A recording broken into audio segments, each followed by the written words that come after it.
السلام عليكم ورحمة الله. أشهد أن لا إله إلا الله وحده لا شريك له وأشهد أن محمدا عبده ورسوله أما بعد فأعوذ بالله من الشيطان الرجيم. بسم الله الرحمن الرحيم. الحمد لله رب العالمين الرحمن الرحيم مالك يوم الدين إياك نعبد وإياك نستعين اهدنا الصراط المستقيم صراط الذين أنعمت عليهم غير المغضوب عليهم ولا الضالين. قل لو شاء الله ما تلوته عليكم ولا أدراكم به فقد لبثت فيكم أمرا من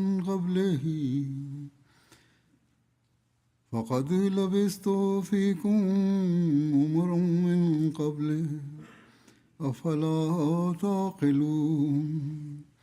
فمن أظلم ممن افترى على الله كذبا وكذب بآياته إنه لا يفلح المجرمون.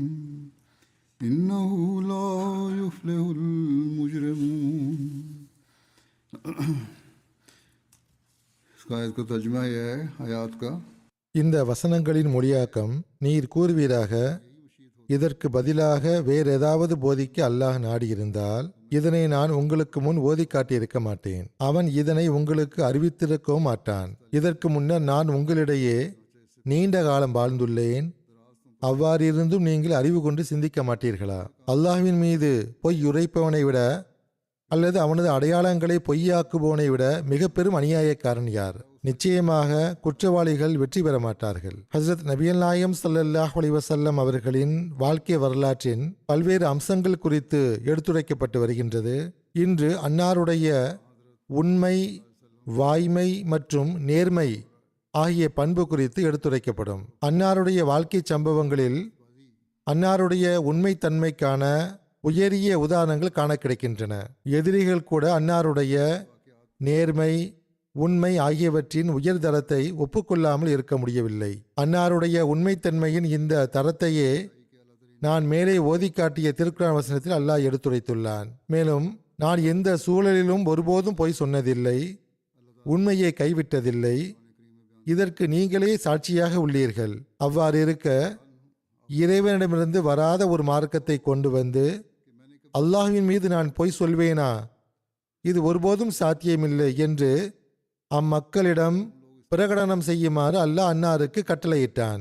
இத்துடனேயே அன்னார் தம்மை பின்பற்றுபவர்களிடம், இப்போது நீங்கள் என்னை பின்பற்ற தொடங்கிவிட்டதால், என்னை பின்பற்றுவதாக நீங்கள் வாக்குறுதி கொடுத்துள்ளதால், உண்மை வாய்மையில் மிக மேலான தரத்தை நிலைநாட்டுங்கள் என்று அன்னார் வலியுறுத்தினார்கள். எனவே இன்று நாம் அனைவரும் இந்த வகையில் நம்மை சீர்தூக்கி பார்க்க வேண்டியது அவசியமாகும். ஏனென்றால் இந்த உண்மையின் உயர்தரம்தான் நமது வாழ்வின் ஒவ்வொரு கணத்திலும் வெற்றிக்கான உத்தரவாதமாகவும் தப்லீக் செய்வதற்கான வழிகளை திறப்பதாகவும் அமையும். ஹஸ்ரத் நபிகள் நாயகம் ஸல்லல்லாஹு அலைஹி வஸல்லம் அவர்களின் பரிசுத்த வாழ்க்கை குறித்து எடுத்துரைக்கும் போது ஹஸ்ரத் முஸ்லிம் மவ்ஊத் ரலியல்லாஹு அன்ஹு அவர்கள் ஓரிடத்தில் இவ்வாறு எழுதியுள்ளார்கள், அல்லது தம் குத்துபாவில் இவ்வாறு கூறியுள்ளார்கள். அன்னார் கூறுகிறார்கள், ஹஸ்ரத் ரசூலுல்லாஹ் ஸல்லல்லாஹு அலைஹி வஸல்லம் அவர்களை பற்றி நாம் பார்க்கும்போது அன்னாருடைய எதிரிகளே அன்னாரை உண்மையாளர் என்றும் நம்பிக்கையாளர் என்றும் ஒப்புக்கொண்டிருப்பதை காண்கிறோம். அன்னார் மீது அவர்கள் எவ்வித குற்றச்சாட்டையும் சுமத்தவில்லை. மாறாக மிக கடும் எதிரிகள் கூட அன்னாருடைய புனிதத்தன்மைக்கும் தூய்மைக்கும் சாட்சியம் அளித்தனர். உதாரணமாக, மக்காவில் ஒரு கூட்டம் கூடியது. வெளியூர்களிலிருந்து மக்கள் மக்காவிற்கு வரும்போது அவர்கள் முஹம்மது ஸல்லல்லாஹு அலைஹி வஸல்லம் அவர்களை பற்றி கேட்டால் நாம் என்ன பதில் சொல்வது என்று அவர்கள் ஆலோசித்தனர். கருத்து வேறுபாடு ஏற்படாமல் இருக்கவும், ஆளுக்கொரு பதில் சொல்கிறார்கள் என்ற அவப்பெயர் வராமல் இருக்கவும், அனைவரும் சேர்ந்து ஒரே பதிலை முடிவு செய்து கொள்ளுங்கள். ஹஜ்ஜுக்கு வருபவர்களிடம் சொல்வதற்கு ஒரு முடிவுக்கு வாருங்கள் என பேசிக்கொண்டனர். அப்போது அவர்களில் ஒருவர், இவருக்கு பொய் சொல்லும் பழக்கம் உண்டு, இவர் சொல்வதெல்லாம் பொய் என்று கூறிவிடுவோம் என்றார். இதை கேட்டவுடன் நசர் பின் ஹாரிஸ் என்ற நபர் எழுந்து நின்று, இப்படி சொல்லக்கூடாது, இதை யாரும் நம்ப மாட்டார்கள். முஹம்மது ஸல்லல்லாஹு அலைஹி வஸல்லம் அவர்கள் உங்கள் மத்தியில்தானே தனது வாலிப காலத்தை கழித்தார். அப்போது அவர்தான் உங்கள் அனைவரையும் விட நற்செயல்கள் புரிபவராகவும், அனைவரையும் விட அதிக உண்மையாளராகவும், அனைவரையும் விட அதிக நம்பிக்கைக்குரியவராகவும் கருதப்பட்டார். இப்போது அவருடைய காது ஓரங்களில் நரைமுடி தோன்றி அவர் ஒரு போதனையை கொண்டு வந்தவுடன், அதாவது இஸ்லாமிய போதனையை தந்தவுடன் அவரை பொய்யர் என்று கூறுகிறீர்களே, இறைவன் மீது ஆணையாக இந்த சூழ்நிலையில் அவர் பொய்யராக இருக்க முடியாது என்று மக்களே பதிலளிப்பார்கள் என்று அவர் கூறினார். அந்த நபரின் இந்த பதிலை கேட்டவுடன் அனைவரும் தங்கள் தவறை ஒப்புக்கொண்டனர். இந்த குற்றச்சாட்டுக்கு பதிலாக வேறு ஏதேனும் வழிமுறை உள்ளதா என்பது பற்றி சிந்திக்க தொடங்கினர். அந்த நபர் முன்வைத்த விஷயம் எவ்வளவு உண்மையானது என பாருங்கள். இதற்கு முன்னர் எப்போதாவது ஹஸரத் ரசூலுல்லாஹி ஸல்லல்லாஹு அலைஹி வஸல்லம் அவர்கள் மீது அம்மக்கள் பொய் என்ற அவதூறை சுமத்தி இருந்தால் இப்போது யாராவது அதனை நம்பி இருப்பார்கள். ஆனால் வாழ்நாள் முழுவதும் அன்னாரை உண்மையாளர் என்று கூறிவிட்டு இப்போது திடீரென அன்னார் மீது சுமத்தப்படும் பொய் என்ற அவதூறை யாரால் தான் உண்மையாக ஏற்க முடியும்? அதேபோல் ஹெராக்லியஸ் மன்னர் அபு சுஃபியான் அவர்களிடம் ஹஸரத் ரசூலுல்லாஹி ஸல்லல்லாஹு அலைஹி வஸல்லம் அவர்களை பற்றி அவர் எப்போதாவது பொய் சொன்னதுண்டா என்று கேட்டபோது, இன்று வரை அவர் பொய் சொன்னதில்லை என்று பதிலளித்தார். இன்று வரை என்ற சொல்லை தான் சேர்த்ததற்கு காரணம், ஒருவேளை இனிவரும் காலங்களில் அவர் பொய் சொல்லக்கூடும் என்ற சந்தேகத்தை உண்டாக்குவதற்காகவே என்றும் அவர் கூறினார். அதேபோல் ஒருமுறை ஹஸரத் ரசூலுல்லாஹி ஸல்லல்லாஹு அலைஹி வஸல்லம் அவர்கள் மலை மீது ஏறி மக்களை அழைத்தார்கள். இந்த சம்பவத்தை நான் முன்னரும் கூறியுள்ளேன். இப்போது அன்னாரின் உண்மைத்தன்மை தொடர்பாக இது கூறப்படுகிறது. மக்கள் அனைவரும் ஒன்று திரண்ட போது அன்னார் அவர்களை நோக்கி, இன்ன பள்ளத்தாக்கில் உங்களை தாக்குவதற்காக ஒரு படை திரண்டுள்ளது என்று நான் கூறினால் நீங்கள் அதை நம்புவீர்களா என்று கேட்டார்கள். அதற்கு அவர்கள் நிச்சயமாக நாங்கள் நம்புவோம் என்று பதிலளித்தார்கள். உண்மையில் மக்காவாசிகள் அறியாத வண்ணம் இவ்வளவு அருகாமையில் ஒரு படை ஒன்று திரள்வது என்பது சாத்தியமற்ற ஒன்றாக இருந்தது. இவ்வாறாக சாத்தியமற்ற ஒரு விஷயத்தை அன்னார் கூறினாலும் மக்கள் அதை நம்புவதற்கு தயாராக இருந்தது எதை காட்டுகிறது என்றால், அன்னாருடைய உண்மைத்தன்மையின் மீது அவர்களுக்கு இருந்து அசைக்க முடியாத நம்பிக்கையை காட்டுகிறது. அன்னார் பொய் சொல்லவோ அல்லது ஏமாற்றவோ மாட்டார்கள் என்பதை அவர்கள் உறுதியாக அறிந்திருந்தார்கள். இது தொடர்பாக ஹஸரத் முஸ்லிமோத் ரலியல்லாஹு அன்ஹு அவர்கள் மேற்கொண்டு கூறுகிறார்கள், ஹஸரத் நபிகள் நாயகம் ஸல்லல்லாஹு அலைஹி வஸல்லம் அவர்களின் எந்த விஷயம் எதிரிகளிடம் தாக்கத்தை ஏற்படுத்தியது? ஆரம்பத்தில் அம்மக்கள் திருக்குரானால் ஈர்க்கப்படவில்லை. திருக்குரானின் போதனைகள் அம்மக்களை ஈர்த்து அன்னாருடைய போதனைகளை பின்பற்ற வைக்கவோ அல்லது அன்னாருடைய கையில் பையத் செய்ய வைக்கவோ காரணமாக அமையவில்லை. மாறாக ஹஸரத் முஹம்மது ஸல்லல்லாஹு அலைஹி வஸல்லம் அவர்களின் ஆரம்பகால வாழ்க்கைதான் அம்மக்களை ஈர்த்தது. அன்னார் அவர்களிடையே வாழ்ந்தார்கள். அன்னாருடைய நேர்மை, உண்மை, படைப்பினங்கள் மீதான அன்பு மற்றும் தியாகம் ஆகியவையே அம்மக்கள் மீது தாக்கத்தை ஏற்படுத்தின. நபித்துவவாதத்திற்கு முன்பு அன்னார் அம்மக்களை ஷிர்க்கை விட்டு தடுக்கவில்லை. ஏனென்றால் அப்போது இறை கட்டளை வந்திருக்கவில்லை. ஆனால் அன்னார் ஒருபோதும் முஷ்ரிக்காக இருந்ததில்லை. அன்னாருடைய உயர்ந்த ஒழுக்கமே மக்கள் மீது தாக்கத்தை ஏற்படுத்தியது. அந்த தாக்கம் மெல்ல மெல்ல அவர்கள் மனதிற்குள் ஊடுருவியது. அன்னாருடைய அந்த நன்மைகளின் நிலை எவ்வாறானதாக இருந்தது என்றால், அன்னாருடைய முன்மாதிரி எப்படிப்பட்டதாக இருந்தது என்றால், அது அம்மக்கள் மீது தாக்கத்தை ஏற்படுத்தியது. அதற்கெதிராக அம்மக்கள் கண் உயர்த்தி பார்க்க கூட துணியவில்லை. நான் முன்பே குறிப்பிட்டது போல் மக்காவில் மலை மீது ஏறி நின்று ஒரு பெரும்படையே வந்திருக்கிறது என்று நான் சொன்னால் நம்புவீர்களா என்று கேட்டபோது அது சாத்தியமில்லை என்றாலும் மக்கள் ஆம் நம்புவோம் என்றார்கள். ஏனென்றால் அன்னார் ஒருபோதும் தவறான விஷயத்தை கூறியதில்லை என்பதை அவர்கள் அறிந்திருந்தார்கள். நீர் ஒருபோதும் பொய் சொல்லி நாங்கள் கேட்டதில்லை. நீர் எப்போதும் நேர்மையாளராகவும் உண்மையாளராகவுமே இருந்து வருகிறீர். எனவே இதையும் நாங்கள் நம்புவோம் என்று பதிலளித்தார்கள். இதை அடிப்படையாக கொண்டு அன்னார் கூறினார்கள், அப்படியானால் நான் உங்களுக்கு மற்றுமொரு உண்மையான விஷயத்தை கூறுகிறேன். அந்த உண்மையான விஷயம் அல்லாஹ் ஒருவன் என்பதாகும். ஷிர்க் என்பது மிக மோசமான செயலாகும். எனவே ஓர் இறைவனை வணங்குங்கள், ஷிர்க்கை கைவிடுங்கள், இல்லையெனில் உங்கள் மீது தண்டனை வரும் என்றார்கள். இந்த போதனை அவர்கள் மீது தாக்கத்தை ஏற்படுத்தவில்லை.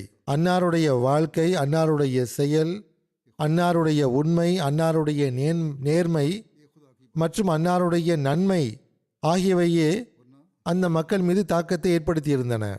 ஆனால் இந்த வாதத்தை அன்னார் முன்வைத்த போது அது அவர்கள் மீது தாக்கத்தை ஏற்படுத்தவில்லை. மாறாக அவர்கள் அதை நிராகரித்தார்கள். எனவே அசல் விஷயம் என்னவென்றால், மனிதனின் செயல் மற்றும் முன்மாதிரி ஆகியவை மக்களை ஈர்க்கும் வகையில் அமைய வேண்டும். இது அமையும் போது ஏதோ ஒரு காலத்தில் அல்லாஹ் எத்தகைய ஏற்பாடுகளை உருவாக்கி தருவான் என்றால், அப்போது தப்லீகிற்கான வாசல்கள் திறக்கப்பட்டுவிடும். எதிரிகளாக இருந்த அதே மக்கள் பின்னர் இஸ்லாத்தின் மடியிலும் வரத் தொடங்கி விடுவார்கள். உண்மையான இஸ்லாத்தை புரிந்து கொள்ளவும் ஆரம்பித்து விடுவார்கள். ஹசரத் அக்தஸ் மசீஹ் மௌத் அலைஹிஸ்ஸலாத்து வஸ்ஸலாம் அவர்கள் கூறுகிறார்கள், இறைவன் நமது தலைவரும் எஜமானரும் இறை அச்சம் உடையவர்களின் தலைவரும் இறுதிகால நபியுமான ஸல்லல்லாஹு அலைஹி வஸல்லம் அவர்களுக்கு பல்வேறு விதமான ஆதரவுகளை கொண்டு வெற்றியையும் உதவியையும் அளித்தான்.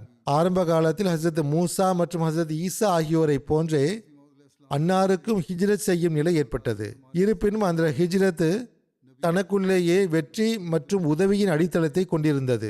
எனவே நண்பர்களே, இறையச்சம் உடையவர் ஒருபோதும் அழிக்கப்படுவதில்லை என்பதை உறுதியாக தெரிந்து கொள்ளுங்கள். இரு சாரார் ஒருவருக்கொருவர் பகையுணர்வு கொண்டு அந்த பகை உச்சகட்டத்தை எட்டும்போது அல்லாஹுடைய பார்வையில் யார் இறையச்சம் உடையவராக இருக்கிறாரோ அவருக்கு விண்ணிலிருந்து உதவி இறங்குகிறது. இவ்வாறாக வானத்து தீர்ப்பின் மூலம் மார்க்க சண்டைகள் முடிவுக்கு வருகின்றன. பாருங்கள், நமது தலைவரும் எஜமானரும் நமது நபியுமான ஹசரத் முஹம்மது ஸல்லல்லாஹு அலைஹி வஸல்லம் அவர்கள் மக்காவில் எவ்வளவு பலவீனமான நிலையில் தோன்றினார்கள். அக்காலகட்டத்தில் அபூஜஹில் போன்ற காஃபிர்களின் ஆதிக்கம் எவ்வளவு உயர்ந்து இருந்தது. லட்சக்கணக்கான மக்கள் ஹசரத் ரசூலுல்லாஹ் ஸல்லல்லாஹு அலைஹி வஸல்லம் அவர்களின் உயிருக்கு எதிரிகளாக மாறியிருந்தனர். பிறகு எந்த விஷயம்தான் இறுதியாக நமது நபி ஸல்லல்லாஹு அலைஹி வஸல்லம் அவர்களுக்கு வெற்றியையும் முன்னேற்றத்தையும் அளித்தது? அன்னாருடைய நேர்மை, உண்மை, தூய உள்ளம் மற்றும் வாய்மை ஆகியவற்றின் காரணமாகவே இந்த வெற்றிகள் கிடைத்தன என்பதை உறுதியாக அறிந்து கொள்ளுங்கள். பிறகு அன்னார் கூறுகிறார்கள், அல்லாஹ் நமது நபி ஸல்லல்லாஹு அலைஹி வஸல்லம் அவர்களை விழித்து கூறும்போது வ இன்னக லஅலா ஹுலுகின் அதீம் என்று கூறியுள்ளான். அதாவது, நிச்சயமாக நீர் மிக மகத்தான நற்குணத்தின் மீது நிலை பெற்றிருக்கிறீர். இந்த விளக்கத்தின் அடிப்படையில் இதன் பொருள் என்னவென்றால், வள்ளல் தன்மை, வீரம், நீதி, கருணை, உபகாரம், வாய்மை, மன உறுதி உள்ளிட்ட அனைத்து வகையான நட்பண்புகளும் உம்மிடம் ஒருங்கே அமைந்துள்ளன என்பதாகும். சுருக்கமாக கூறின், மனிதனின் உள்ளத்தில் காணப்படும் பண்புகளான ஒழுக்கம், வெட்கம், நேர்மை, கனிவு, தன்மானம், உறுதி, கற்பு, தூய்மை, நிதானம் மற்றும் அனுதாபம், அதாவது பிறர் மீதான பரிவு போன்றவை, அதேபோல் வீரம், கொடைத்தன்மை, மன்னிப்பு, பொறுமை, உபகாரம், உண்மை, நன்றி உணர்வு உள்ளிட்ட இந்த அனைத்து இயல்பான நிலைகளும் அறிவு மற்றும் சிந்தனையின் ஆலோசனையுடன் அந்தந்த இடத்திற்கும் சூழலுக்கும் தகுந்தாற்போல் வெளிப்படுத்தப்படும் போது அவை அனைத்தும் நற்குணங்கள் என்று அழைக்கப்படும். எனவே நற்குணம் என்பது ஒருவரை முக மலர்ச்சியுடன் சந்திப்பதோ அல்லது சலாம் சொல்வதோ மட்டும் கிடையாது. மாறாக ஹஸ்ரத் ரசூலுல்லாஹ் ஸல்லல்லாஹு அலைஹி வஸல்லம் அவர்களின் முன்மாதிரியை பின்பற்றி அனைத்து நற்செயல்களிலும், மக்களுடனான கொடுக்கல் வாங்கல் உள்ளிட்ட அனைத்து விவகாரங்களிலும் உயர்ந்த குணங்களை வெளிப்படுத்துவதே உண்மையான நற்குணமாகும். இதன் பக்கமே நாம் கவனம் செலுத்த வேண்டியது அவசியமாகும். ஹஸ்ரத் நபியல் நாயகம் ஸல்லல்லாஹு அலைஹி வஸல்லம் அவர்கள் உண்மையை பரப்புவதற்காகவே உலகிற்கு வந்தார்கள். எனவே பல்வேறு சந்தர்ப்பங்களில் அன்னார் ஈமான் கொண்டவர்களுக்கும் உண்மையில் நிலைத்திருக்குமாறு அறிவுறுத்தினார்கள். இது தொடர்பாக ஒரு அறிவிப்பில் இவ்வாறு வருகிறது. ஹசரத் அப்துல்லா பின் மஸ்ஊத் ரலியல்லாஹு அன்ஹு அவர்கள் அறிவிக்கிறார்கள், ஹசரத் ரசூலுல்லாஹ் ஸல்லல்லாஹு அலைஹி வஸல்லம் அவர்கள் கூறினார்கள், உங்கள் மீது உண்மை கடமையாகிறது. ஏனென்றால் உண்மை நன்மையின் பக்கம் வழி நடத்துகிறது. நன்மை சொர்க்கத்தின் பக்கம் வழிநடத்துகிறது. ஒரு மனிதன் தொடர்ந்து உண்மையை பேசி உண்மையை தேடுவதிலேயே ஈடுபட்டிருந்தால் அவர் அல்லாஹ்விடம் சித்தீக், மிக பெரும் உண்மையாளர் என்று எழுதப்படுகிறார். மேலும் நீங்கள் பொய்யை விட்டு தவிர்ந்து கொள்ளுங்கள், ஏனென்றால் பொய் தீமையின் பக்கம் வழிநடத்துகிறது, தீமை நெருப்பின் பக்கம் வழிநடத்துகிறது. ஒரு மனிதன் தொடர்ந்து பொய் பேசுவதிலேயே ஈடுபட்டிருந்தால் அல்லாஹ்விடம் அவன் கத்தாப், மிக பெரும் பொய்யன் என்று எழுதப்படுகின்றான். ஒருவன் கத்தாப் என்று எழுதப்பட்டு விட்டால் அவன் நெருப்பை நோக்கியே செல்கிறான். எனவே இது மிகவும் அச்சப்பட வேண்டிய இடமாகும். ஹசரத் அப்துல்லா அவர்கள் ஹசரத் நபியல் நாயகம் ஸல்லல்லாஹு அலைஹி வஸல்லமிடமிருந்து அறிவிப்பதாவது, நிச்சயமாக பொய் என்பது எந்த நிலையிலும் அனுமதிக்கத்தக்கது அல்ல. தீவிரமான சூழலில் பேசும்போதும் சரி அல்லது விளையாட்டாக பேசும்போதும் சரி அது கூடாது. சிலர் விளையாட்டாக பொய் சொல்லிவிட்டு நாங்கள் சும்மா தமாசுக்கு தான் பொய் சொன்னோம் என்று கூறுவார்கள். விளையாட்டாக கூட பொய் சொல்வது அனுமதிக்கப்பட்டதல்ல. அதேபோல் ஒரு நபர் தனது குழந்தையிடம் ஒரு வாக்குறுதி அளித்துவிட்டு அதனை நிறைவேற்றாமல் இருப்பதும் கூடாது. நிச்சயமாக உண்மை நன்மையை நோக்கி வழிகாட்டுகிறது, நன்மை சொர்க்கத்திற்கு அழைத்து செல்கிறது. நிச்சயமாக பொய் தீமையை நோக்கி அழைத்து செல்கிறது, தீமை நரகத்திற்கு இட்டுச் செல்கிறது. உண்மையாளரை பற்றி இவர் உண்மையை உரைத்தார், நற்செயல் புரிந்தார் என்று கூறப்படும். பொய்யரை பற்றி இவர் பொய் சொன்னார், தீய செயல் புரிந்தார் என்று கூறப்படும். அல்லாமா ராசி அவர்கள் சூரா தௌபாவின் 119வது வசனமான யா ஐயுஹல்லதீன ஆமனு தக்குல்லாஹ வக்கூனு மஅஸ்ஸாதிகீன், நம்பிக்கையாளர்களே அல்லாஹ்வுக்கு அஞ்சுங்கள், உண்மையாளர்களுடன் இணைந்திருங்கள் என்பதற்கு விளக்கம் அளிக்கும் போது பின்வருமாறு கூறுகிறார்கள். ஒரு நபர் ஹஸ்ரத் நபியல் நாயகம் ஸல்லல்லாஹு அலைஹி வஸல்லம் அவர்களிடம் வந்து, அல்லாஹ்வின் தூதர் அவர்களே, நான் எனது தீய செயல்களிலிருந்து தப்பிக்க விரும்புகிறேன். ஆனால் எனக்கு மது அருந்துதல், விபச்சாரம், திருட்டு மற்றும் பொய் சொல்வது ஆகியவை மிகவும் பிடிக்கும். இந்த பழக்கங்கள் என்னிடம் மிக அதிகமாக உள்ளன. தாங்கள் இவற்றை ஹராம் என்று கூறுகிறீர்கள். இப்போது நான் ஈமான் கொள்ள விரும்புகிறேன். ஆனால் தாங்கள் இவற்றை தடுத்துள்ளீர்கள். இவை என்னிடத்தில் மிக அதிகமாக உள்ளன. இவற்றை முற்றிலுமாக கைவிடும் வலிமை எனக்கு இல்லை. இவற்றில் ஒன்றை மட்டும் நான் கைவிடுவதாக தாங்கள் ஏற்றுக்கொண்டால் நான் தங்கள் மீது ஈமான் கொள்வேன் என்று கூறினார். அதற்கு அன்னார், சரி, அப்படியானால் பொய் சொல்வதை கைவிடு என்று கூறினார்கள். அவரும் அதற்கு உடன்பட்டு முஸ்லிமானார். பிறகு அவர் ஹஸரத் நபியல் நாயகம் ஸல்லல்லாஹு அலைஹி வஸல்லம் அவர்களை விட்டு வெளியே சென்றபோது அவருக்கு மது வழங்கப்பட்டது. அப்போது அவர், நான் இதனை அறிந்துவிட்டு பிறகு ரசூலுல்லாஹ் ஸல்லல்லாஹு அலைஹி வஸல்லம் அவர்களிடம் கேட்கும்போது, நான் பொய் சொன்னால் நான் வாக்கு மீறியவன் ஆவேன், உண்மையை சொன்னால் எனக்கு தண்டனை விதிக்கப்படும் என்று எண்ணினார். உடனே அவர் மது அருந்துவதை கைவிட்டார். பிறகு விபச்சாரம் செய்யும் வாய்ப்பு வந்த போதும் இதே எண்ணம் அவர் மனதில் தோன்றியது. அதையும் கைவிட்டார். அதேபோல் திருடுவதையும் கைவிட்டார். பின்னர் அவர் ரசூலுல்லாஹ் ஸல்லல்லாஹு அலைஹி வஸல்லம் அவரிடம் வந்து, தாங்கள் செய்த காரியம் எவ்வளவு அற்புதமானது, தாங்கள் என்னை பொய் சொல்வதிலிருந்து தடுத்த போதே மற்ற அனைத்து பாவங்களின் வாசல்களும் எனக்கு மூடப்பட்டு விட்டன என்று கூறி ஒவ்வொரு தீமையிலிருந்தும் தௌபா செய்து விட்டார். ஹஸரத் அபூபக்கர் ரலியல்லாஹு அன்ஹு அவர்கள் இஸ்லாத்தை ஏற்றுக்கொண்டது குறித்து இவ்வாறு எழுதப்பட்டுள்ளது. உம்முல் மோமினீன் ஹஸரத் உம்மு சலமா அவர்கள் கூறும்போது, ஹஸரத் அபூபக்கர் சித்திக் அவர்கள் ஹஸரத் ரசூலுல்லாஹ் ஸல்லல்லாஹு அலைஹி வஸல்லம் அவர்களின் மிக நெருங்கிய உண்மையான நண்பராக இருந்தார்கள். அன்னார் நபித்துவ பிரகடனம் செய்தபோது குறைஷியர்கள் ஹஸரத் அபூபக்கர் அவர்களிடம் வந்து, அபூபக்கரே, உமது தோழருக்கு பைத்தியம் பிடித்து விட்டது, நஊது பில்லா என்று கூறினர். அதற்கு ஹஸரத் அபூபக்கர் அவர்கள் அவருக்கு என்ன நேர்ந்தது என்று கேட்க, அவர் மஸ்ஜிதுல் ஹராமில் மக்களை ஏகத்துவத்தின் பக்கம், அதாவது ஒரே இறைவனின் பக்கம் அழைக்கிறார், மேலும் தாம் ஒரு நபி என்று கூறுகிறார் என்றார்கள். ஹஸரத் அபூபக்கர் அவர்கள், அவர் இவ்வாறு கூறினாரா என்று கேட்க, அதற்கு அம்மக்கள், ஆம், அவர் மஸ்ஜிதுல் ஹராமில் இதை சொல்லிக் கொண்டிருக்கிறார் என்றனர். உடனே ஹஸரத் அபூபக்கர் அவர்கள் ஹஸரத் நபியல் நாயகம் ஸல்லல்லாஹு அலைஹி வஸல்லம் சென்று அன்னாருடைய வீட்டு கதவை தட்டினார்கள். அன்னாரை வெளியே அழைத்தார்கள். அன்னார் முன்னால் வந்தபோது ஹஸரத் அபூபக்கர் அவர்கள், அபுல் காசிமே, தங்களை பற்றி எனக்கு என்ன செய்தி வந்தடைந்துள்ளது என்று கேட்டார்கள். அதற்கு ஹஸரத் நபியல் நாயகம் ஸல்லல்லாஹு அலைஹி வஸல்லம் அவர்கள், அபூபக்கரே, என்னை பற்றி உமக்கு என்ன செய்தி எட்டியது என்று கேட்டார்கள். ஹஸரத் அபூபக்கர் அவர்கள், தாங்கள் ஏகத்துவத்தின் பக்கம் மக்களை அழைப்பதாகவும் தாங்கள் அல்லாஹ்வின் தூதர் என்று கூறுவதாகவும் எனக்கு செய்தி எட்டியுள்ளது என்றார்கள். அதற்கு ஹஸரத் நபியல் நாயகம் ஸல்லல்லாஹு அலைஹி வஸல்லம் அவர்கள், ஆம் அபுபக்கரே, நிச்சயமாக எனது இரட்சகன் என்னை நற்செய்தி அறிவிப்பவனாகவும் எச்சரிக்கை செய்பவனாகவும் ஆக்கியுள்ளான். மேலும் என்னை இப்ராஹீம் அவர்களின் துவாவின் பலனாகவும் அனைத்து மனிதர்களிடமும் தூதராகவும் அனுப்பியுள்ளான் என்று கூறினார்கள். அப்போது ஹசரத் அபுபக்கர் அவர்கள், அல்லாஹ்வின் மீது ஆணையாக, தாங்கள் ஒருபோதும் பொய் சொல்வதை நான் கண்டதில்லை. தங்களுடைய நேர்மை, உறவினர்களை அரவணைத்தல் மற்றும் நற்செயல்கள் காரணமாக நிச்சயமாக தாங்கள் நபித்துவத்திற்கு அதிக தகுதியானவர். தங்களது கையை நீட்டுங்கள், நான் தங்களிடம் பையத் செய்கிறேன் என்று கூறினார்கள். பின்னர் ஹசரத் ரசூலுல்லாஹி ஸல்லல்லாஹு அலைஹி வஸல்லம் அவர்கள் தமது கையை நீட்ட ஹசரத் அபூபக்கர் அவர்கள் அன்னாருடைய கையில் பையத் செய்து அன்னாரை உண்மைப்படுத்தினார்கள். அன்னார் கொண்டு வந்தது உண்மையானது என்று ஒப்புக்கொண்டார்கள். அல்லாஹ்வின் மீது ஆணையாக, ஹசரத் ரசூலுல்லாஹி ஸல்லல்லாஹு அலைஹி வஸல்லம் அவர்கள் இஸ்லாத்தின் பக்கம் அழைத்த போது ஹசரத் அபூபக்கர் அவர்கள் எவ்வித தயக்கமும் காட்டவில்லை. இது தொடர்பாக ஹசரத் மஸீஹ் மவ்ஊத் அலைஹிஸ்ஸலாத்து வஸ்ஸலாம் அவர்கள் கூறுகிறார்கள், ஹசரத் ரசூலுல்லாஹி ஸல்லல்லாஹு அலைஹி வஸல்லம் அவர்கள் நபித்துவத்தை வெளிப்படுத்திய போது ஹசரத் அபூபக்கர் சித்தீக் ரலியல்லாஹு அன்ஹு அவர்கள் சிரியா தேசத்திற்கு சென்றிருந்தார்கள். அவர்கள் திரும்பி வரும்போது வழியில் ஒரு நபர் அவர்களை சந்தித்தார். அவரிடம் மக்காவின் நிலவரத்தை கேட்டவாறு, ஏதேனும் ஒரு புதிய செய்தி உண்டா என்று கேட்டார்கள்.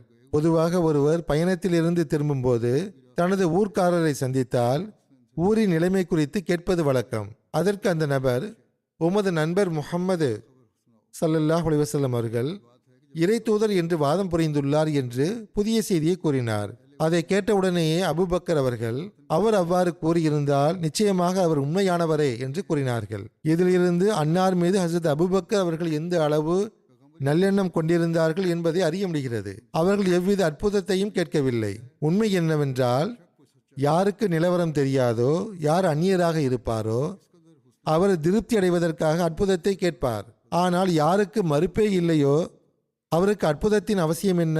சுருக்கமாக, ஹசரத் அபூபக்கர் சித்திக் அவர்கள் வரும் வழியிலேயே செய்தியை கேட்டு ஈமான் கொண்டார்கள். மக்கா வந்தடைந்ததும் ஹசரத் நபிகள் நாயகம் ஸல்லல்லாஹு அலைஹி வஸல்லம் அவரிடம் சென்று, தாங்கள் நபித்துவவாதம் செய்தது உண்மையா என்று கேட்டார்கள். அன்னார் ஆம், அது உண்மை என்று கூறிய போது ஹசரத் அபூபக்கர் அவர்கள், தாங்கள் சாட்சியாக இருங்கள், தங்களை முதலில் உண்மைப்படுத்தியவன் நானே என்று கூறினார்கள். மற்றொரு இடத்தில் ஹசரத் மஸீஹ் மவ்ஊத் அலைஹிஸ்ஸலாத்து வஸ்ஸலாம் அவர்கள் கூறுகிறார்கள், ஆரம்ப காலத்திலேயே இறை செய்தியை கேட்டவுடன் பையத் செய்து அதனை ஏற்றுக்கொள்பவனே தகுதியுள்ள மனிதனாவான். உண்மையில் அதுவே அவனது நட்பேறு ஆகும். ஆரம்பத்தில் அதனை பெறாதவனுக்கு எந்த திறமையோ சிறப்போ இல்லை. யார் வீண் விவாதங்களில் ஈடுபடுகிறாரோ அவருக்கு எவ்வித தகுதியும் இல்லை. அல்லாஹ் எல்லா விஷயங்களையும் தெளிவுபடுத்திய பிறகு கற்களும் மரங்களும் கூட பேசும். அதாவது அனைத்தும் வெளிப்பட்ட பிறகு அனைவரும் ஏற்றுக்கொள்வார்கள். அடையாளங்கள் வெளிப்படும் போது எல்லாம் தெளிவாக தெரிந்த பிறகு அனைவரும் ஏற்றுக்கொள்வார்கள். எவர் ஆரம்பத்திலேயே ஏற்றுக்கொண்டாரோ அவரே மிகவும் மதிப்பிற்குரியவர். உதாரணமாக ஹசரத் அபூபக்கர் அவர்கள் ஏற்றுக்கொண்டதைப் போல அவர்கள் எந்த அற்புதத்தையும் கேட்கவில்லை. ஹசரத் நபிகள் நாயகம் ஸல்லல்லாஹு அலைஹி வஸல்லம் அவர்கள் நாவிலிருந்து அச்செய்தியை கேட்பதற்கு முன்பே ஈமான் கொண்டார்கள். அதாவது வாதத்தை கேட்பதற்கு முன்பே ஈமான் கொண்டார்கள். ஹசரத் அபூபக்கர் அவர்கள் வியாபார விஷயமாக சென்றிருந்தது, வழியில் ஒருவரை சந்தித்தது, அவரிடம் ஏதேனும் புதிய செய்தி உண்டா என்று கேட்டது, அதற்கு அவர் உங்களது நண்பர் நபித்துவவாதம் செய்துள்ளார் என்று கூறுவது, இதை கேட்டவுடன் ஹசரத் அபூபக்கர் அவர்கள், அவர் அவ்வாறு நபித்துவவாதம் புரிந்திருந்தால் அவர் உண்மையாளரே என்று கூறுவது ஆகிய இந்த சம்பவங்கள் அனைத்தையும் எடுத்துரைத்து விட்டு ஹசரத் அக்தஸ் மஸீஹ் மவ்ஊத் அலைஹிஸ்ஸலாத்து வஸ்ஸலாம் அவர்கள் கூறுகிறார்கள், இப்போது சிந்தித்து பாருங்கள், ஹசரத் அபூபக்கர் அவர்கள் அப்போது எந்த ஒரு அடையாளத்தையும் அற்புதத்தையும் கோரவில்லை. மாறாக செய்தியை கேட்டவுடனேயே ஈமான் கொண்டார்கள். ஹசரத் நபிகள் நாயகம் ஸல்லல்லாஹு அலைஹி வஸல்லம் அவர்கள் நாவிலிருந்து நேரடியாக அந்த வாதத்தை கூட அவர்கள் கேட்டிருக்கவில்லை. மற்றொருவர் மூலமாகவே அதனை கேள்விப்பட்டார்கள். எனினும் உடனடியாக அதனை உண்மைப்படுத்தினார்கள். இது எத்தகைய மகத்தான ஈமான்! ஹசரத் நபிகள் நாயகம் ஸல்லல்லாஹு அலைஹி வஸல்லம் அவர்களின் பெயரை கேட்டவுடனேயே அதில் பொய் இருப்பதற்கு சாத்தியமே இல்லை என்று அவர்கள் கருதிவிட்டார்கள். அன்னா நபித்துவவாதம் செய்துள்ளார்கள் என்ற செய்தியை செவியுற்றதும் அதன் மீது ஈமான் கொண்டார்கள். ஏனென்றால் ஹசரத் ரசூலுல்லாஹி ஸல்லல்லாஹு அலைஹி வஸல்லம் அவர்கள் ஒருபோதும் பொய் சொல்ல மாட்டார்கள் என்பது அவர்களுக்கு தெரிந்திருந்தது. பாருங்கள், ஹசரத் அபூபக்கர் ரலியல்லாஹு அன்ஹு அவர்கள் எந்த ஒரு அடையாளத்தையும் கோரவில்லை. இதனால்தான் அவர்களுக்கு சித்தீக், உண்மையால் நிறைந்தவர் என்ற பெயர் கிடைத்தது. அன்னாரின் முகத்தை கண்ட உடனேயே இவர் பொய்யராக இருக்க முடியாது என்பதை அவர்கள் அடையாளம் கண்டு கொண்டார்கள். எனவே உண்மையாளர்களை அடையாளம் காண்பதும் அவர்களை ஏற்றுக்கொள்வதும் கடினமான காரியமல்ல. அவர்களின் அடையாளங்கள் வெளிப்படையாக தெரியும். ஹஸ்ரத் முதலாவது கலிஃபத்துல் மசீஹ் ரலியல்லாஹு அன்ஹு அவர்கள் ஓரிடத்தில் இது குறித்து விவரிக்கும் போது கூறுகிறார்கள், ஹஸ்ரத் ஹதீஜா அவர்கள் ஹஸ்ரத் நபியல் நாயகம் ஸல்லல்லாஹு அலைஹி வஸல்லம் அவர்களின் ஆரம்ப கால நபித்துவவாதத்தின் போது அளித்த சாட்சியத்தை என்னால் கண்டும் காணாமல் இருக்க முடியாது. ஹஸ்ரத் ரசூலுல்லாஹி ஸல்லல்லாஹு அலைஹி வஸல்லம் அவர்கள் இறைவனின் அழைப்பை செவியுற்று இவ்வுலகமே இந்த போதனையை எதிர்க்கும் என்பதைக் கண்டு ஹதீஜா, என் உயிருக்கு ஆபத்து வந்துவிடுமோ என்று நான் அஞ்சுகிறேன் என்று கூறிய போது ஹஸ்ரத் ஹதீஜா அவர்கள், மகிழ்ச்சி அடையுங்கள், இறைவன் மீது ஆணையாக அல்லாஹ் தங்களை ஒருபோதும் இழிவுபடுத்த மாட்டான் என்று கூறினார்கள். மக்கள் என்ன வேண்டுமானாலும் சொல்லட்டும், தாங்கள் மகிழ்ச்சியாக இருங்கள். ஏனென்றால் தாங்கள் எப்போதும் உறவினர்களை அரவணைக்கிறீர்கள், உண்மையையே பேசுகிறீர்கள், துன்பப்படுபவர்களின் துன்பத்தை சுமக்கிறீர்கள், ஏழைகளுக்கு உதவுகிறீர்கள், விருந்தினர்களை உபசரிக்கிறீர்கள், நல்ல பணிகளில் அவ்வப்போது உதவி புரிகிறீர்கள் என்று கூறினார்கள். ஹஸ்ரத் முதலாவது கலிஃபத்துல் மசீஹ் அவர்கள் கூறுகிறார்கள், கவனித்து பாருங்கள், 55 வயதுடைய ஒரு பெண்மணி, அன்னாரது ஊரைச் சேர்ந்தவர், அன்னாரது கோத்திரத்தைச் சேர்ந்தவர், 15 ஆண்டுகளாக அன்னாரது மன வாழ்க்கையில் இருப்பவர், எத்தகைய சாட்சியத்தை அளிக்கிறார் என்று பாருங்கள். அன்னார் கவலையிலும் பதற்றத்திலும் இருந்த அந்த நேரத்தில் ஹஸ்ரத் ஹதீஜா அவர்கள் அளித்த சாட்சியம் ஆழ்ந்து சிந்திக்கத்தக்கது. ஹஸ்ரத் நபியல் நாயகம் ஸல்லல்லாஹு அலைஹி வஸல்லம் அவர்களிடம் இந்த பண்புகள் இல்லை என்றால் ஹதீஜா அவர்களின் அந்த வார்த்தைகள் அந்த நேரத்தில் ஆறுதலை தந்திருக்காது. அபூ தாலிப் எனும் பள்ளத்தாக்கில் முடக்கப்பட்டிருந்த நிலையில் 3வது ஆண்டு நெருங்கிய போது ஹஸ்ரத் நபியல் நாயகம் ஸல்லல்லாஹு அலைஹி வஸல்லம் அவர்கள் அல்லாஹ்விடமிருந்து செய்தியை பெற்று தமது பெரிய தந்தை அபூ தாலிபிடம் ஒரு தகவலை தெரிவித்தார்கள். அதாவது, பனு ஹாஷிம் கோத்திரத்தாரை புறக்கணிப்பதாக கூறி காபாவில் தொங்கவிடப்பட்டிருந்த அந்த ஒப்பந்த பத்திரத்தில் அல்லாஹ் என்ற பெயரை தவிர மற்ற அனைத்து வரிகளையும் கரையான் அரித்து விட்டது என்பதாகும். ஹஸரத் ரசூலுல்லாஹி ஸல்லல்லாஹு அலைஹி வஸல்லம் அவர்களின் வார்த்தையின் மீது அபூ தாலிப் அவர்களுக்கு எத்தகைய நம்பிக்கை இருந்ததென்றால், அவர்கள் முதலில் தமது சகோதரர்களிடம் இதனை தெரிவித்து, இறைவன் மீது ஆணையாக முஹம்மது ஸல்லல்லாஹு அலைஹி வஸல்லம் இன்று வரை என்னிடம் பொய் சொன்னதில்லை என்று கூறினார்கள். பின்னர் அவர்கள் தம் சகோதரர்களுடன் குறைஷி தலைவரிடம் சென்று, என் சகோதரனின் மகன் என்னிடம் ஒரு செய்தியை கூறியுள்ளார், அவர் என்னிடம் ஒருபோதும் பொய் சொன்னதில்லை, உங்கள் ஒப்பந்த பத்திரத்தின் மீது அல்லாஹ் கரையானை செலுத்திவிட்டான் என்றும் அதில் அல்லாஹ்வின் பெயரை தவிர மற்ற அனைத்தையும் அது அரித்து விட்டது என்றும் கூறுகிறார். என் சகோதரனின் மகன் கூறுவது உண்மையாக இருந்தால் நீங்கள் உங்கள் சமூக புறக்கணிப்பு முடிவை கைவிட வேண்டும். அவர் கூறுவது பொய்யாக இருந்தால் நான் அவரை உங்களிடம் ஒப்படைத்து விடுகின்றேன். நீங்கள் அவரை கொன்றாலும் சரி அல்லது உயிருடன் வைத்திருந்தாலும் சரி என்றார். அதற்கு அவர்கள், இது மிகவும் நியாயமான விஷயம் என்றனர். பின்னர் அந்த ஒப்பந்த பத்திரத்தை பார்த்தபோது ஹஸரத் ரசூலுல்லாஹி ஸல்லல்லாஹு அலைஹி வஸல்லம் அவர்கள் கூறியவாறே அது இருந்தது. இதனால் குறைஷியர்கள் தமது மக்களின் முன்னிலையில் வெட்கி தலை குனிந்தனர். குறைஷியர்கள் ஒருமுறை தங்கள் தலைவர்களில் ஒருவரான உத்துபாவை பிரதிநிதியாக ஆக்கி ஹஸரத் ரசூலுல்லாஹி ஸல்லல்லாஹு அலைஹி வஸல்லம் அவர்களிடம் அனுப்பினார்கள். அவர் வந்து, நீர் ஏன் எங்கள் தெய்வங்களை திட்டுகிறீர், எங்கள் முன்னோர்களை ஏன் வழிகட்டவர் என்று கூறுகிறீர், உமக்கு என்ன விருப்பம் இருந்தாலும் நாங்கள் நிறைவேற்றுகிறோம், நீர் இவற்றிலிருந்து விலகிக் கொள்ளும் என்றார். ஹஸரத் நபியல் நாயகம் ஸல்லல்லாஹு அலைஹி வஸல்லம் அவர்கள் பொறுமையுடனும் அமைதியுடனும் அவர் சொல்வதை கேட்டுக்கொண்டிருந்தார்கள். அவர் அனைத்தையும் கூறி முடித்ததும் அன்னார் சூரா ஹாமிம் அஸ்-சஜ்தாவின் சில வசனங்களை ஓதினார்கள். அதில் ஆது மற்றும் சமூது கூட்டத்தாருக்கு ஏற்பட்ட தண்டனையை கொண்டு நான் உங்களை எச்சரிக்கிறேன் என்ற வசனத்தை அன்னார் ஓதிய போது உத்துபா அன்னாரை தடுத்து, இத்துடன் போதும் நிறுத்துங்கள் என்று கூறிவிட்டு தனது தோழர்களிடம் சென்றார். அவர் குறைஷியிடம் சென்று, முஹம்மது ஸல்லல்லாஹு அலைஹி வஸல்லம் ஏதேனும் ஒன்றை சொன்னால் அவர் ஒருபோதும் பொய் சொல்ல மாட்டார் என்பதை நான் அறிவேன். அவர் கூறிய அந்த தண்டனை உங்கள் மீது வந்துவிடுமோ என்று நான் அஞ்சுகிறேன் என்றார். அபூ ஜஹிலின் சாட்சியமும் நமக்கு காண கிடைக்கிறது. ஹஸரத் அலி அவர்கள் அறிவிக்கிறார்கள், அபூ ஜஹில் ஹஸரத் நபியல் நாயகம் ஸல்லல்லாஹு அலைஹி வஸல்லம் அவர்களிடம், நாங்கள் உம்மை பொய்யர் என்று கூறவில்லை, மாறாக நீர் கொண்டு வந்த அந்த போதனையைத்தான், அதாவது உமது மார்க்கத்தை தான் நாங்கள் பொய்யென கூறுகிறோம் என்றான். ஓர் அறிவிப்பில் இவ்வாறு வருகிறது, அஹ்னஸ் பின் ஷரீக் என்பவர் பத்ர் போரின் போது அபூ ஜஹிலை சந்தித்தார். அபுல் ஹக்கமே, இங்கே என்னையும் உன்னையும் தவிர நமது பேச்சை கேட்கக்கூடியவர் வேறு யாரும் இல்லை. முஹம்மதை பற்றி எனக்கு உண்மையை சொல், அவர் உண்மையாளரா அல்லது பொய்யரா என்று கேட்டார். அதற்கு அபூ ஜஹில், அல்லாஹின் மீது ஆணையாக முஹம்மது ஸல்லல்லாஹு அலைஹி வஸல்லம் அவர்கள் நிச்சயமாக உண்மையாளர், அவர் ஒருபோதும் பொய் சொன்னதில்லை என்று பதிலளித்தான். ஹஜ்ரத் முஸ்லிமோ ரலியல்லாஹு அன்ஹு அவர்கள் ஓரிடத்தில் இவ்வாறு எடுத்துரைக்கிறார்கள், முஹம்மது ரசூலுல்லாஹ் ஸல்லல்லாஹு அலைஹி வஸல்லம் அவர்களின் எதிரிகள் தமது தூதரை அடையாளம் காணவில்லையா? ஏன் அவரை மறுக்கிறார்கள்? இது எத்தகைய ஆச்சரியமான விஷயம் என பாருங்கள். 40 ஆண்டுகளாக அவர்கள் முஹம்மது ரசூலுல்லாஹ் ஸல்லல்லாஹு அலைஹி வஸல்லம் அவர்களை பார்த்தார்கள். அன்னாருடைய நட்பண்புகளையும் பழக்க வழக்கங்களையும் அவர்கள் நேரில் கண்டார்கள். முஹம்மது ரசூலுல்லாஹ் ஸல்லல்லாஹு அலைஹி வஸல்லம் அவர்கள் ஒரு மிகச்சிறந்த நேர்மையாளர் என்பதை கண்கூடாக கண்ட சாட்சியங்கள் மூலம் அவர்கள் ஒப்புக்கொண்டார்கள். ஆனால் அந்த உண்மையாளர், நான் உங்களை வழிநடத்துவதற்காக இறைவனால் அனுப்பப்பட்டிருக்கிறேன் என்று கூறிய போது அவரை எதிர்க்க நின்றனர். யாரோ ஒரு அந்நியர் இதனை சொல்லியிருந்தால் அவர் முஹம்மது ஸல்லல்லாஹு அலைஹி வஸல்லம் அவர்களை பார்த்ததில்லை என்பதால் அன்னார் இறைவனின் மீது அவதூறு சுமத்துகிறார் என்று எண்ணியிருக்கலாம்.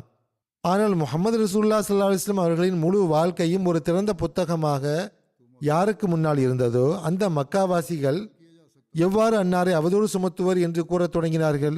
அன்னார் உண்மையாளர் என்று மனதார அறிந்திருந்தோம், அன்னாரை பொய்யர் என்று கூறுவது எவ்வாறு சாத்தியம்? அபூஜஹில் முஹம்மது ரசூலுல்லாஹ் ஸல்லல்லாஹு அலைஹி வஸல்லம் அவர்களுக்கு எத்தகைய பெரிய எதிரியாக இருந்தான். முன்னரும் அவன் கூறிய ஒரு சாட்சியம் கிடைத்தது, இப்போதும் ஒன்று கிடைத்துள்ளது. ஹஜ்ரத் முஸ்லிமோ ரலியல்லாஹு அன்ஹு அவர்கள் எடுத்துரைக்கும் போது, அபூஜஹில் ஒரு சந்தர்ப்பத்தில், நாங்கள் உம்மை பொய்யர் என்று கூறவில்லை, நீர் முன்வைக்கும் இந்த போதனையைத்தான் நாங்கள் பொய்ப்பிக்கிறோம் என்று கூறினான். அதாவது அபூஜஹில் போன்ற ஒரு கடும் எதிரியுடைய கருப்பு உள்ளம் கொண்டவனுடைய இதயம் கூட முஹம்மது ரசூலுல்லாஹ் ஸல்லல்லாஹு அலைஹி வஸல்லம் அவர்களை பொய்யர் என்று அழைக்க தயாராக இருக்கவில்லை. அதாவது அன்னாரை பொய்யர் என்று கூறும்போது அவனது மனசாட்சியை அவனை உறுத்தி இருக்கிறது. நான் எத்தகைய இழிவான செயலை செய்கிறேன் என்று அவனது இதயம் துடித்திருக்க வேண்டும். ஆனால் நான் முஹம்மது ரசூலுல்லாஹ் ஸல்லல்லாஹு அலைஹி வஸல்லம் அவர்கள் போதனையைத்தான் பொய்ப்பிக்கிறேன், அவரை பொய்யர் என்று கூறவில்லை என்று அவன் ஒரு சாக்குப்போக்கை கூறினான். இது பாவத்தை விட மோசமான சாக்குப்போக்கு என்றாலும் அன்னாருடைய உண்மை மற்றும் நேர்மை காரணமாக மிக கடும் எதிரிகளின் இதயங்களிலும் எத்தகைய தாக்கம் ஏற்பட்டிருந்தது என்பதை இதிலிருந்து மதிப்பிட முடிகிறது. உமையா பின் ஹலஃப் என்பவனும் அன்னாருடைய மிக கடும் எதிரியாக இருந்தான். ஆனால் ஒரு சந்தர்ப்பத்தில் அவனது வாயிலிருந்தும் கூட இறைவன் மீது ஆணையாக முஹம்மது ஸல்லல்லாஹு அலைஹி வஸல்லம் அவர்கள் பேசும்போது உண்மையைத்தான் பேசுகிறார், அவர் பொய் சொல்வதில்லை என்ற வார்த்தைகள் வெளிப்பட்டன. மந்திரம் என்பது தலைக்கு மேல் ஏறி பேச வேண்டும் என்பார்கள். ஹஜ்ரத் முஹம்மது ஸல்லல்லாஹு அலைஹி வஸல்லம் அவர்களின் மந்திரம் எத்தகைய பெரிய மந்திரமாக இருந்தது என்றால், அன்னார் தம் எதிரிகளின் ஆவிலிருந்தும் தமது உண்மை மற்றும் நேர்மைக்கு சாட்சியத்தை பெற்றுவிட்டார்கள். ஹஜ்ரத் அப்துல்லா பின் சலாம் அவர்கள் அறிவிக்கிறார்கள், ஹஜ்ரத் நபியல் நாயகம் ஸல்லல்லாஹு அலைஹி வஸல்லம் அவர்கள் மதினாவிற்கு வந்தபோது மக்கள் அன்னாரை நோக்கி விரைந்து சென்றார்கள். ரசூலுல்லாஹ் ஸல்லல்லாஹு அலைஹி வஸல்லம் அவர்கள் வந்துவிட்டார்கள், ரசூலுல்லாஹ் ஸல்லல்லாஹு அலைஹி வஸல்லம் அவர்கள் வந்துவிட்டார்கள், ரசூலுல்லாஹ் ஸல்லல்லாஹு அலைஹி வஸல்லம் அவர்கள் வந்துவிட்டார்கள் என்று மக்கள் 3 முறை கூறினர். நானும் பார்க்க வேண்டும் என்பதற்காக மக்களுடன் சென்றேன். அன்னாருடைய முகத்தை நான் நன்றாக பார்த்தபோது அன்னாருடைய முகம் ஒரு பொய்யரின் முகம் அல்ல என்பதை அடையாளம் கண்டு கொண்டேன். நான் கேட்ட அன்னாருடைய முதல் போதனை இதுதான், மக்களை சலாத்தை பரப்புங்கள், உணவளியுங்கள், உறவினர்களுடன் நல்ல விதத்தில் நடந்து கொள்ளுங்கள், மக்கள் தூங்கிக் கொண்டிருக்கும் போது இரவு நேரத்தில் தொழுகையில் ஈடுபடுங்கள், அவ்வாறு செய்வீர்கள் என்றால் நீங்கள் நிம்மதியுடன் சொர்க்கத்தில் நுழைவீர்கள் என்றார்கள். மதீனாவின் யூதர்களிடமிருந்தும் இவ்வாறான சாட்சியங்கள் காண கிடைக்கின்றன. முஸ்லிம்களுக்கும் பனு குரைதா என்ற யூத கோத்திரத்துக்கும் இடையே பரஸ்பர ஒத்துழைப்பு ஒப்பந்தம் ஒன்று இருந்தது. அகல் போரின் போது பனு நசீர் கோத்திரத்தின் தலைவன் ஹுயை பின் அக்தபு பனு குரைசா கோத்திரத்தின் தலைவன் காப் பின் அசதிடம் சென்று முஸ்லிம்களை தோற்கடிப்பதற்காக அவர்களுடனான ஒப்பந்தத்தை முறித்து கொண்டு குறைஷிகளுக்கு உதவுமாறு தூண்டினான். அந்த நேரத்தில் பனு குரைசாவின் தலைவனாகவும் முஸ்லிம்களின் எதிரியாகவும் இருந்த காப் பின் அசது, நான் முஹம்மதுடன் ஒப்பந்தம் செய்துள்ளேன், நான் ஒருபோதும் அந்த ஒப்பந்தத்தை முறிக்க மாட்டேன், நான் அவரிடமிருந்து நன்றி உணர்வு மற்றும் உண்மையை தவிர வேறெதையும் கண்டதில்லை என்று கூறினான். அதேபோல் ஒரு அறிவிப்பில் உபைத் பின் உமைர் என்பவர் அறிவிக்கிறார், நான் நகைச்சுவை செய்தாலும் அதிலும் உண்மையை மட்டுமே பேசுவேன் என்று ஹசரத் ரசூலுல்லாஹ் ஸல்லல்லாஹு அலைஹி வஸல்லம் அவர்கள் கூறியதை நீங்கள் கேட்டதில்லையா என்று ஒரு நபர் ஹசரத் இப்னு உமர் அவர்களிடம் கேட்டார். அதற்கு அவர், நான் கேட்டுள்ளேன் என்று பதிலளித்தார். பஹஸ் பின் ஹக்கீம் தனது பாட்டனார் வழியாக அறிவிக்கிறார், ஹஜ்ரத் ரசூலுல்லாஹ் ஸல்லல்லாஹு அலைஹி வஸல்லம் அவர்கள் கூற நான் கேட்டேன், யாராவது மக்களை சிரிக்க வைப்பதற்காக பொய் பேசினால் அவருக்கு அழிவுதான், அவருக்கு அழிவுதான், அவருக்கு அழிவுதான் என்று அன்னார் கூறினார்கள். இவ்வாறாக சிறிய அளவிலான பொய்யை கூட அன்னார் கடுமையாக தடுத்ததோடு பெரும் எச்சரிக்கையும் விடுத்தார்கள். ஹசரத் அப்துல்லா பின் அம்ர் அவர்கள் அறிவிக்கிறார்கள், நான் ஹசரத் ரசூலுல்லாஹ் ஸல்லல்லாஹு அலைஹி வஸல்லம் அவரிடமிருந்து எதை செவியுற்றாலும் அதனை நினைவில் வைத்துக் கொள்வதற்காக எழுதி வைப்பேன். பின்னர் குறைஷியர்கள் என்னை தடுத்து, ஹசரத் ரசூலுல்லாஹ் ஸல்லல்லாஹு அலைஹி வஸல்லம் அவர்கள் ஒரு மனிதர் தானே, அன்னார் கோபத்திலும் பேசுவார்கள், மகிழ்ச்சியிலும் பேசுவார்கள், அப்படி இருக்க நீர் கேட்பதையெல்லாம் எழுதி வைக்கிறீரே என்று கேட்டனர். உடனே நான் எழுதுவதை நிறுத்திவிட்டேன். பிறகு நான் இது குறித்து ஹசரத் ரசூலுல்லாஹ் ஸல்லல்லாஹு அலைஹி வஸல்லம் அவரிடம் கேட்டபோது அன்னார் தமது விரலால் தம் நாவை சுட்டிக்காட்டு, நீர் எழுதுவீராக, எனது உயிர் எவன் கைவசம் உள்ளதோ அந்த இறைவன் மீது ஆணையாக, இந்த நாவிலிருந்து சத்தியத்தையும் உண்மையையும் தவிர வேறொன்றும் வெளிப்படாது. இந்த நாவிலிருந்து உண்மையும் சத்தியமுமே வெளிப்படும். எனவே நிச்சயமாக எழுதுவீராக என்று கூறினார்கள். அன்னார் பொய்க்கு எதிராக இவ்வளவு நுணுக்கமாக அறிவுரை வழங்கக்கூடியவர்களாக இருந்தார்கள். இது குறித்து முன்பும் கூறப்பட்டது. ஒரு அறிவிப்பில் ஹசரத் அப்துல்லா பின் ஆமிர் அவர்கள் அறிவிக்கிறார்கள், ஒரு நாள் எனது தாயார் என்னை அழைத்தார். அப்போது ஹசரத் ரசூலுல்லாஹ் ஸல்லல்லாஹு அலைஹி வஸல்லம் அவர்கள் எங்கள் வீட்டில் அமர்ந்திருந்தார்கள். எனது தாயார் என்னிடம், இங்கே வா, நான் உனக்கு ஒரு பொருள் தருகிறேன் என்று கூறினார். அப்போது ஹசரத் ரசூலுல்லாஹ் ஸல்லல்லாஹு அலைஹி வஸல்லம் அவர்கள் என் தாயாரிடம், நீ அவருக்கு என்ன கொடுக்க எண்ணினாய் என்று கேட்டார்கள். அதற்கு அவர், நான் அவருக்கு பேரிச்சம்பழம் கொடுக்க போகிறேன் என்று கூறினார். அப்போது ஹசரத் ரசூலுல்லாஹ் ஸல்லல்லாஹு அலைஹி வஸல்லம் அவர்கள், ஒருவேளை நீ அவருக்கு ஏதேனும் கொடுக்காமல் இருந்திருந்தால் உன் கணக்கில் ஒரு பொய் எழுதப்பட்டிருக்கும் என்று கூறினார்கள். இதுதான் அந்த நுணுக்கமான போதனையாகும். ஹசரத் முஸ்லிமோ ரலியல்லாஹு அன்ஹு அவர்கள் கூறுகிறார்கள், உண்மையை பொறுத்தவரை ஹசரத் ரசூலுல்லாஹ் ஸல்லல்லாஹு அலைஹி வஸல்லம் அவர்களின் தனிப்பட்ட அந்தஸ்து எவ்வளவு உயர்ந்தது என்றால், அன்னாருடைய சமுதாயமே அவருக்கு சித்தீக் என்று பெயரிட்டிருந்தது. உண்மையை பொறுத்தவரை ஹசரத் ரசூலுல்லாஹ் ஸல்லல்லாஹு அலைஹி வஸல்லம் அவர்களின் தனிப்பட்ட அந்தஸ்து எவ்வளவு உயர்ந்ததாக இருந்தது என்றால், அன்னாருடைய சமுதாயமே அன்னாருக்கு சித்தீக், உண்மையாளர் என்று பெயரிட்டிருந்தது. அன்னார் தனது ஜமாத்திற்கும் எப்போதும் உண்மையில் நிலைத்திருக்குமாறு அறிவுறுத்தி வந்தார்கள். தமது அந்தஸ்து உயர்ந்ததாக இருந்தது ஒருபுறம் இருக்க, தமது ஜமாத்தையும் அனைத்து வகையான பொய்யின் நிழல் கூட இல்லாத அளவுக்கு மேலான உண்மையில் நிலைநிறுத்த அன்னார் முயற்சி செய்தார்கள். உண்மைதான் நன்மையின் பக்கம் கவனம் செலுத்த தூண்டுகிறது. நன்மைதான் மனிதனுக்கு சொர்க்கத்தை பெற்றுத் தருகிறது. உண்மையின் அசல் நிலை என்னவென்றால், மனிதன் தொடர்ந்து உண்மையை உரைக்க வேண்டும். இறுதியில் அவன் அல்லாவின் முன்னிலையிலும் உண்மையாளராக கருதப்பட வேண்டும் என்று அன்னார் அடிக்கடி கூறி வந்தார்கள். ஒரு முறை ஹசரத் ரசூலுல்லாஹ் ஸல்லல்லாஹு அலைஹி வஸல்லம் அவர்களிடம் ஒரு நபர் கைதியாக கொண்டு வரப்பட்டார். அவர் பல முஸ்லிம்கள் கொல்லப்படுவதற்கு காரணமாக இருந்தவர். ஹசரத் உமர் அவர்கள் அந்த நபர் கொல்லப்பட வேண்டியவர் என்று கருதினார்கள். எனவே ஹசரத் ரசூலுல்லாஹ் ஸல்லல்லாஹு அலைஹி வஸல்லம் அவர்கள் ஏதேனும் சைகை காட்டினால் அவரை கொன்று விடலாம் என்ற எண்ணத்தில் அன்னாரின் முகத்தையே மீண்டும் மீண்டும் பார்த்து கொண்டிருந்தார்கள்.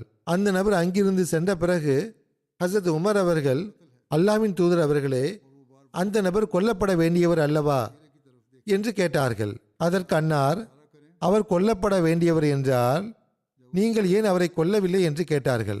அதற்கு உமர் அவர்கள், அல்லாஹ்வின் தூதர் அவர்களே, தாங்கள் கண்ணால் சைகை செய்திருந்தால் நான் அவ்வாறு செய்திருப்பேன் என்றார்கள். அப்போது ஹசரத் ரசூலுல்லாஹ் ஸல்லல்லாஹு அலைஹி வஸல்லம் அவர்கள், ஒரு நபி ஒருபோதும் மோசடி செய்பவராக இருக்க முடியாது.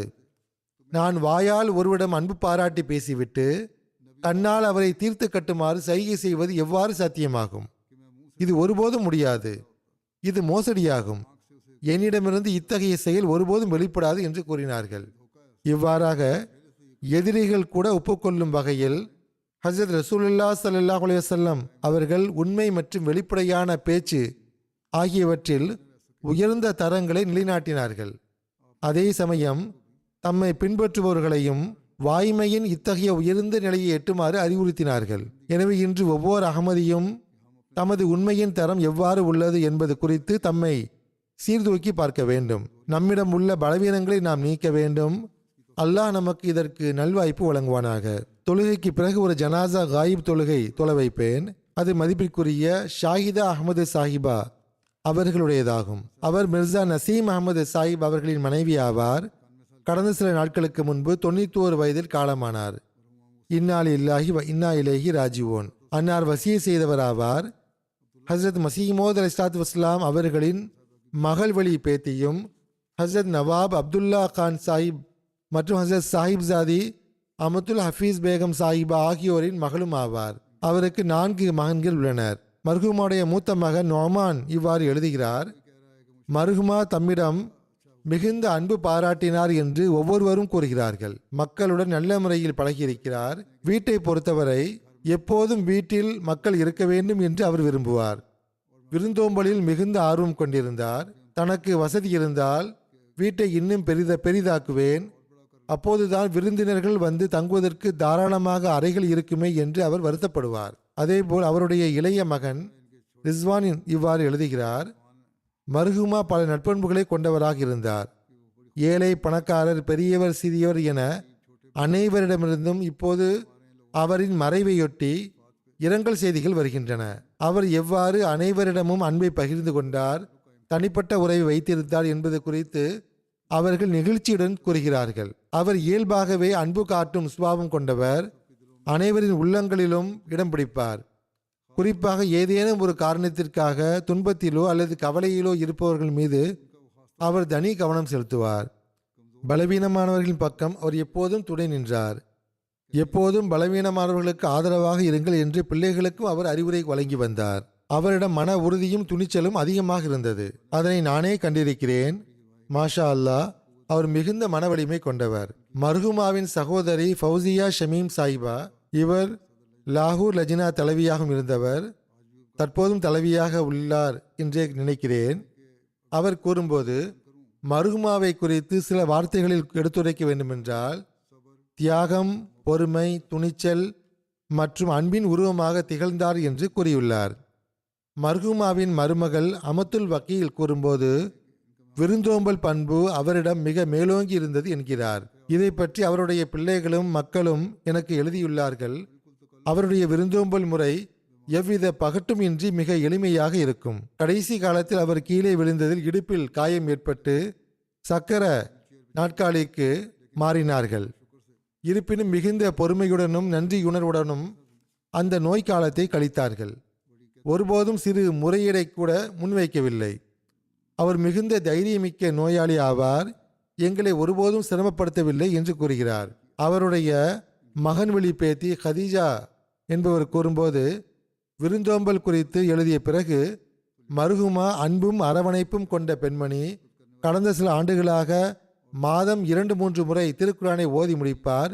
ஏழைகள் மீது மிகுந்த அனுதாபம் கொண்டிருந்தார். ஏழைகளுக்காக துவா செய்யுமாறு எங்களுக்கும் அறிவுறுத்துவார் என்று எழுதியிருக்கிறார். மர்ஹூமாவின் சகோதரியுடைய மகள்வழி பேத்தி நேஹா என்பவர் இங்கே வசிக்கிறார். அவர் கூறும்போது, மர்ஹூமா எப்போதும் நேர்மறையான எண்ணம் கொண்டவர். வாழ்வின் ஒவ்வொரு கணத்தையும் மதித்தார். வீட்டில் வேலை செய்யும் பணியாளர்களை தனது சொந்த உறவினர்களைப் போலவே கவனித்துக் கொண்டார் என்கிறார். எவ்வாறு இருப்பினும் யாரை பற்றியும் எதிர்மறையான கருத்துக்களை கூறவோ அல்லது பிறர் உணர்வுகளை புண்படுத்தவோ அவர் எப்போதும் விரும்புவதில்லை என்பதை நானும் பார்த்திருக்கிறேன். மக்களின் உணர்வுகளை அவர் பெரிதும் மதிப்பார். அவர் மேலும் கூறும்போது, ஒரு முறை மர்ஹூமாவின் வீட்டில் பணியாற்றிய ஒரு பெண் ஊழியருக்கு திருமணம் நிச்சயமாகி வீட்டிலிருந்து விடைபெற்று சென்றபோது, மக்கள் தங்கள் சொந்த மகள்களை வழியனுப்பி வைக்கும்போது எவ்வாறு கலங்குவார்களோ அவ்வாறே மர்ஹூமா மிகுந்த கவலை அடைந்தார். இனி வீடு பொலிவிழந்து விடுமே என்று அவர் வருந்தினார். சில நேரங்களில் சிலருடைய நற்செயல்கள் பொதுவாக மறைந்தே இருக்கும். ஆனால் யாருக்கு அந்த நன்மைகள் செய்யப்பட்டதோ அவர்கள் மூலமாகவே பின்னர் அவை தெரிய வரும். மர்ஹூமாவும் அத்தகைய மக்களில் ஒருவராக இருந்தார். அல்லாஹ் அவருடன் பாவ மன்னிப்பு மற்றும் கருணையுடன் நடந்து கொள்வானாக.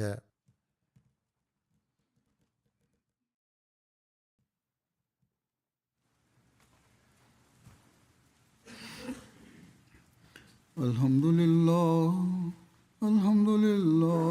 நஹ்மதுஹு வ நஸ்தஈனுஹு வ நஸ்தக்ஃபிருஹு வ நு'மினு பிஹி வ நதவக்கலு அலைஹி வ நஊது பில்லாஹி மின் ஷுரூரி அன்ஃபுஸினா வ மின் ஸய்யிஆத்தி அஅமாலினா மன் யஹ்திஹில்லாஹு ஃபலா முضில்ல லஹு ومن يضلل فلا هادي له ونشهد أن لا إله إلا الله ونشهد أن محمدا عبده ورسوله عباد الله رحمكم الله إن الله يأمر بالعدل والإحسان وإيتاء ذي القربى وينهى عن الفحشاء والمنكر والبغي يعظكم لعلكم تذكرون اذكروا الله يذكركم وادعوه يستجب لكم ولذكر الله أكبر